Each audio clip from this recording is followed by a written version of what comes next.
Ranking game tayo ng weird food combination kasi wala akong magawa. Na possible na pwede nating kainin sa midnight snack. Let's see. Let's start with... Ano to? Sandwich na may palamang... Nutella ba yan? Kasi chocolate tapos may cheese. Mukhang masarap ah.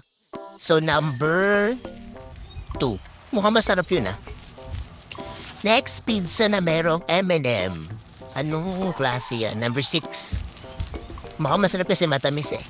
Ano to? Lagagi? Banana ketchup? Literal, banana na may ketchup. Di ko alam kung masarap yan. Parang sobrang weird naman. Number 7.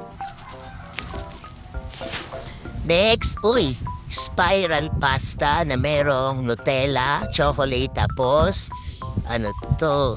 Cheese! Mukhang masarap pa yung combination na to ah. Medyo weird pero mukhang masarap. Number 4. Next, peanut butter sandwich na may pickles. Ini-imagine ko pag kinagat ko to, ano may lasa? Parang sobrang weird. Number 8.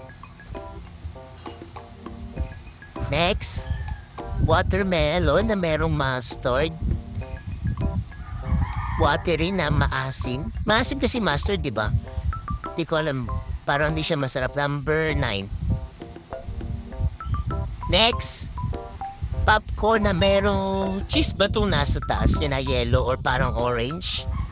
Kasi meron namang cheese flavored na popcorn eh. So, kung cheese yan, parang usual or normal.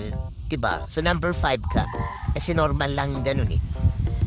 Cheetos with ice cream ba yan? Mayonnaise. Although, kahit ice cream or mayonnaise, feeling ko masarap. Kasi ini-imagine ko sasoso ko siya sa ice cream or sa mayonnaise, parang masarap. Number 3. Baka may best mamaya eh. What is this? Nutella and then French fries ba yan? Weird ba to? Parang masarap na eh. Kaya number 1. O sakto, number 10 ko is ice cream na merong mantika. Sobrang weird dito at hindi ako mahilig kumain ng malamig. So number 10 ka. Bye-bye! Tulog na ako.